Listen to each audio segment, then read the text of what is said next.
Hello, team. Tell me something. Have you ever heard anybody ask you, especially this time of year, where do you see yourself in 5 years? Goodness me, I used to hate listening to that. What does that even mean? Because when I first heard it, and the many times I heard it since then, it always seemed to be crystal ball gazing. Wait a minute, what does that even mean? I'd like to see where I'm going to be in 6 months, and I might say 5 years. But people asked it for a good reason. They didn't ask it because they had nothing better to say, or they were just short of words or whatever. Especially when it comes to business. It's so critically important to plan, to look ahead, to forecast, to do things with a wonderful word I love to hear called intent. Most people get up in the morning and they follow the plan. They do what they did yesterday. It's rinse and repeat, rinse and repeat. And then at the end of the year, they sit there with their glass in their hand and they say to themselves, nothing really changed. I might be a bit more in debt, or I might be a little bit less in debt, depending, I suppose, on what you spent at Christmas. When it comes to business, and when it comes to particularly contracting businesses where there are so many moving parts, it's critically important to have a plan.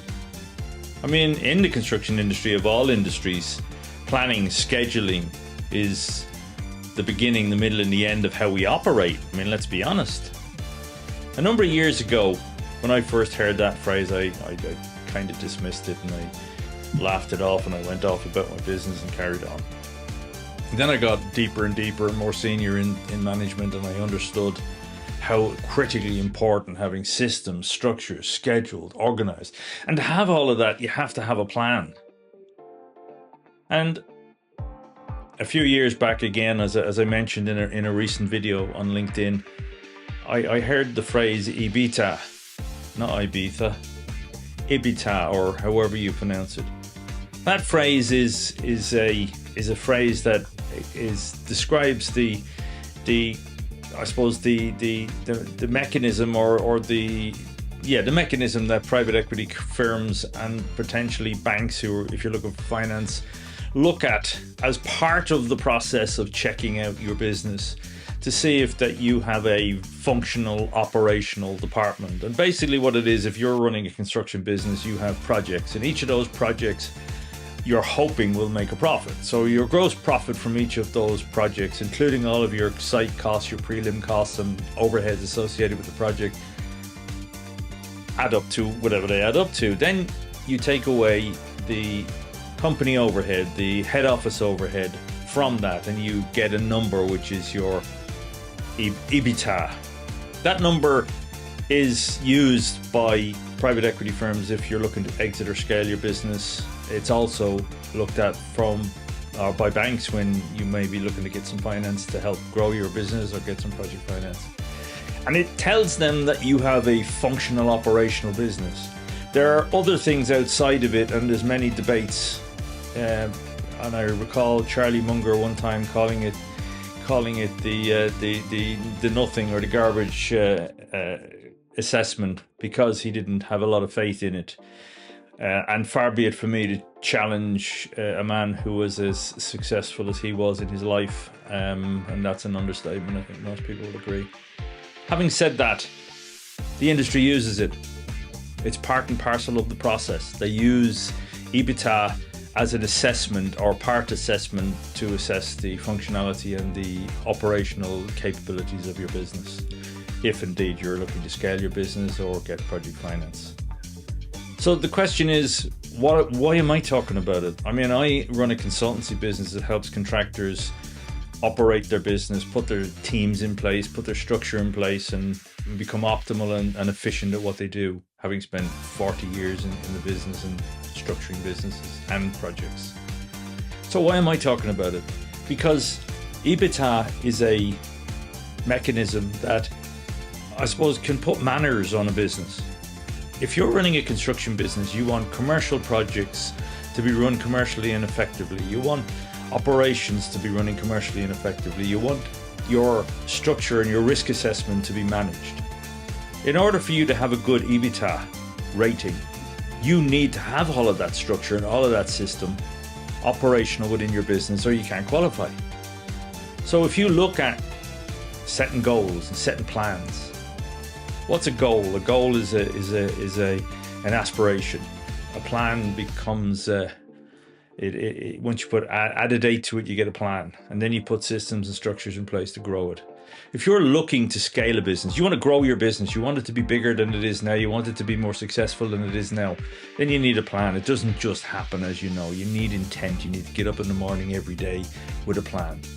So if you look at that from that perspective, here's a very important phrase, or a very important scenario.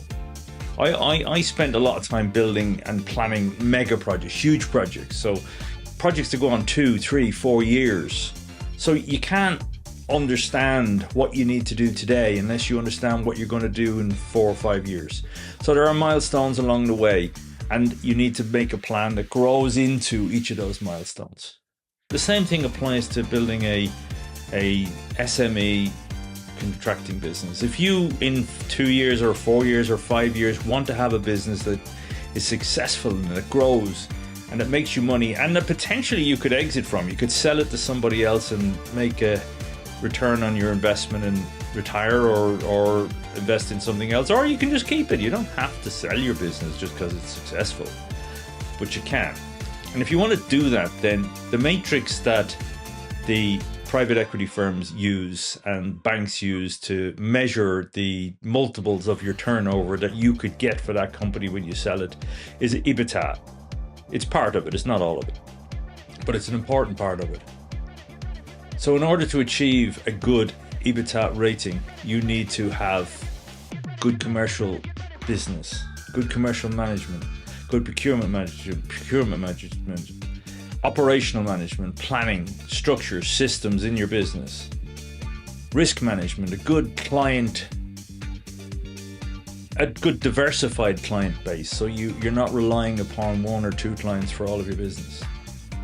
I would say you need to be looking at a minimum of 10% of your business with any one client if you're a contractor, and keep trying to turn that over so that you have, and that's risk management at the end of the day. So the key, or what I'm talking about here, is I've put together a roadmap for SME contractors who are turning over, I don't know, 5, 6, 2, 3 million, 10 million, but have ambitions to grow their business, to scale their business over the next 2 to 5 years. So the best way to do that is to reverse engineer it. Start with, in 5 years' time, I want a business that's X. I want an EBITDA that's Y, which means I'll get a multiple of 4 or 5 or 6 or whatever. Very rare you get more than that. The turnover of the business at the time it goes for sale. Or I'll have a good, valuable business that I can let somebody else run, and I can still gain my value from it. But you need to reverse engineer it. Take what you want in 5 years and make the plan for each year, then the plan for each month, then the plan for each week, and God forbid, the plan for every day. So you're setting goals and targets, and you're getting up out of the bed every morning with intent. I have a plan to help you do that. I've been in contracting, in building for 40 odd years now. I know how that goes together. You set yourself up a business that will give you a good EBITDA in 5 years' time. And by doing that, in reverse engineering the process, you've put in the commercial management systems and structures in place. They don't have to be huge, they just have to be workable. The operational management systems in place, the technical management systems in place, a good sound system of people, a good structure of people, well trained, all of those things that you need to get a good solid business and something that's scalable. Very, very important part of being able to sell a business or move on from a business is that it's not dependent on you, the owner. I know sometimes you think, well, it's my business and you're taking it away from me. No, it's your business. It'll always be your business unless you sell it, of course, in 5 years. But the point I suppose I'm making, and this is the most important point, is make a plan. I can help you do that. Put a structure in place. I can help you do that. Get a commercial management system in place that works for you. I can help you do that. Planning, organization, structure. Set a goal 5 years from now. I know it sounds like crystal ball gazing, but trust me, it's not. Set a plan 5 years from now. 5 years from now. of where you want your EBITDA to be, and do reverse engineer that to the systems, the steps. That will tell you what you need to do today, tomorrow, next week, next month, every month, in order to achieve your goal in 5 years from now. Same way you do when you plan a big project. If any of this makes any sense to you, and if you're looking to scale your business, if you're looking to grow your business, or simply put the structures and systems in place that stop your business firefighting every day. And I know what that feels like. I meet people all the time who are so stressed out, and they're running good businesses, but it's them running it and not the team, not the systems, and it's basically killing them. So if you want and you need and you're looking for help, give me a call. I provide a service where I can go into your business as a what they call fractional or part-time CEO, COO. The important part there is part-time. I'm not coming into a business to take over the business or be the boss. I'm coming in to help the business. So if you're looking for that, you need that, you want that, give me a call. I'm available to chat.